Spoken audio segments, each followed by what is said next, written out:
యలమంచిలి మండలం పెనుమరు గ్రామంలో అభివృద్ధి కార్యక్రమాలు పరుగులు పెడుతున్నాయి.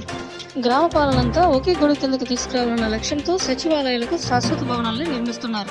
గత ప్రభుత్వ పాలనలో శిథిలావస్థ భవనాలు, అద్దె భవనాల్లో ప్రభుత్వ కార్యాలయాలు ఉండేవి. రాష్ట్రంలో వైఎస్ఆర్ కాంగ్రెస్ ప్రభుత్వం అధికారంలోకి వచ్చిన తర్వాత గత ఏడాది అక్టోబర్ నుంచి గ్రామంలో సచివాలయ, వాలంటీర్ వ్యవస్థను ప్రజల్లోకి అందుబాటులోకి తెచ్చారు. ఒక్కో గ్రామంలో గ్రామ సచివాలయం, YSR village clinic, Rythu Bharosa కేంద్రాలు ఉండనున్నాయి.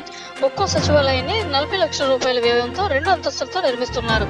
ఒక్కో సచివాలయంలో 12 మంది సిబ్బంది పనిచేసేందుకు హాలు, స్పందన, డిజిటల్ కౌంటర్లు, పంచాయతీ కార్యదర్శికి, గ్రామాధికారులకు ప్రత్యేక గదులు కేటాయిస్తుండగా మొదటి అంతస్తులో సర్పంచ్ కార్యాలయం, మీటింగ్ హాలు, టాయిలెట్లు, వెయిటింగ్ రూమ్లను ప్రత్యేకించి నిర్మిస్తున్నారు.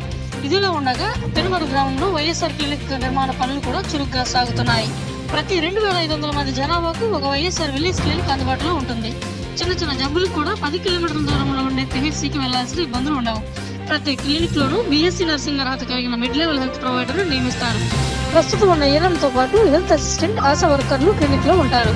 కనీసం 90 రకాల మందులు అందుబాటులో ఉంచుతారు. అన్ని రకాల వ్యాక్సిన్లు ఇక్కడే ఉంటాయి. గర్భిణీలు, బాలింతలు, చిన్నారులు ఇక్కడే టీకాలు వేయించుకునే అవకాశం ఉంటుంది. ఇదిలో ఉండగా రైతు భరోసా కేంద్రాన్ని కూడా పొలం సేకరించి ఇప్పటికే కేటాయించినట్టు అధికారులు చెబుతున్నారు. రైతుకు అవసరమైన అన్ని సేవలను, నాణ్యమైన విత్తనాలు, ఎరువులు, పురుగుల మందులు, వ్యవసాయానికి అవసరమైనవన్నీ ఈ రైతు భరోసా కేంద్రంలోనే అందుబాటులో ఉంటాయని, వాటిని రైతులు కొనుగోలు చేయవచ్చని అధికారులు తెలుపుతున్నారు. భూసార పరీక్షలు కూడా ఈ కేంద్రంలోనే జరుగుతున్నాయి. అంతేకాక నిపుణుల సలహాలు కూడా తీసుకోవచ్చు. విత్తనం వేసింది మొదలు మార్కెటింగ్, గిరాకీ, సరఫరా వరకు ఈ కేంద్రాలు రైతులకు తోడ్పడతాయని భావిస్తున్నారు. ఇదిలో ఉండగా ఒకేసారి పలు అభివృద్ధి కార్యక్రమాలు పెనుమరు గ్రామంలో చేపట్టడంతో పెనుమరు గ్రామస్తులందరూ హర్షం వ్యక్తం చేస్తున్నారు.